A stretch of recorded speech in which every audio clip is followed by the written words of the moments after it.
Hoje a gente vai falar de um livro que é considerado assim a Bíblia da psiquiatria. É o DSM, o Manual de Diagnóstico e Estatística dos Transtornos Mentais. É basicamente o guia que profissionais no mundo inteiro usam para definir o que é e o que não é um transtorno mental. Mas e se esse mapa da mente for questionado? O que acontece quando a gente começa a duvidar da principal ferramenta?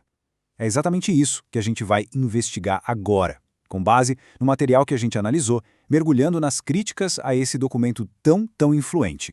Para a gente entender melhor, é só pensar no DSM como essa bússola. A função dele é apontar o norte, sabe, dar uma direção precisa, uma clareza, para a gente conseguir navegar no território super complexo da experiência humana e da saúde mental.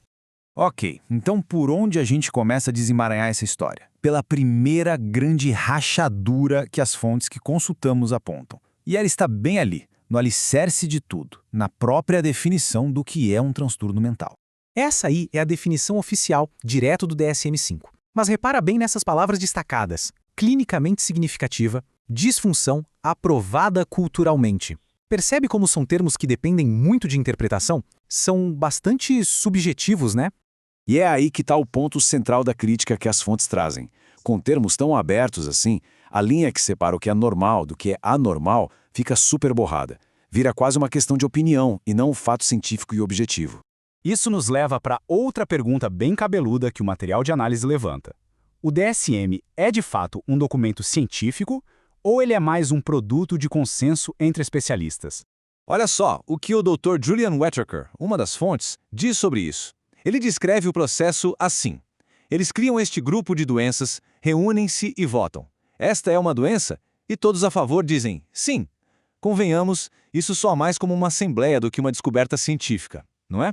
E essa ideia ganha ainda mais força com a doutora Paula Kaplan, psicóloga e autora. A frase dela é bem direta. É comercializado como um documento com base científica, mas não tem base científica. Ou seja, segundo ela, existe uma diferença enorme entre a imagem que o manual projeta e a sua real fundação.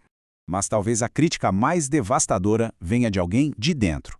O nome dele é Allen Frances. E esse não é um crítico qualquer, ele foi o chefe da força-tarefa que criou a versão anterior do manual, o DSM-4. Então, quando ele fala, o mundo para ouvir. E o que ele diz é impressionante.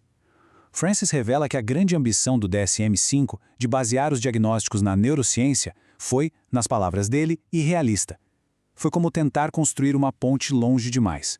Ele argumenta que a ciência do cérebro simplesmente ainda não estava lá. E fica ainda mais sério. Segundo Francis, uma etapa essencial de controle de qualidade que deveria ter testado e corrigido os diagnósticos foi simplesmente cancelada na surdina. E o resultado? O manual, prematuro, foi mandado às pressas para a gráfica. Certo, mas qual é a consequência de tudo isso na vida real? Um dos principais efeitos que as fontes apontam é a criação de um sem número de diagnósticos, o que pode levar a um fenômeno bem preocupante, a medicalização da vida cotidiana. Para dar uma ideia, os materiais que estudamos, citando especialistas como os doutores Hooper e Albi, trazem alguns exemplos que dão o que pensar. Comportamentos como discutir com a mãe ou rebelião adolescente já foram considerados para a lista de transtornos. Será que estamos transformando desafios normais da vida em doenças? A doutora Paula Kaplan aponta para essa falsa sensação de precisão. Cada transtorno tem um código de 5 dígitos, né? Ela diz que isso passa a ideia de que a doença 403.16 é cientificamente diferente da 403.17, e nas palavras dela, é uma mentira. É uma precisão que não existe na realidade. Agora, é importante mostrar o outro lado, e o nosso próprio material de base traz essa informação.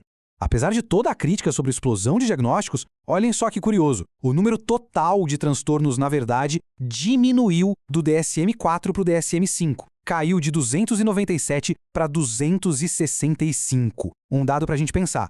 Vamos para outro ponto central dessa crítica, o limiar diagnóstico. Pensa numa régua. A questão aqui é quão baixo está o corte. Ou seja, quão pouco uma pessoa precisa apresentar para já receber um rótulo de transtorno mental. As fontes apontam para uma categoria chamada sem outra especificação. Ela funciona meio como um coringa. Digamos que para um diagnóstico sejam necessários 6 sintomas, mas a pessoa só tem 4. Teoricamente, ela não se encaixa. Mas com essa categoria, o clínico pode ainda assim dar o diagnóstico. E essa analogia do Charles Hodge, citada nas fontes, é simplesmente perfeita para ilustrar isso. Ele pergunta: o que aconteceria se o padrão diagnóstico de pneumonia incluísse toda pessoa que tossisse?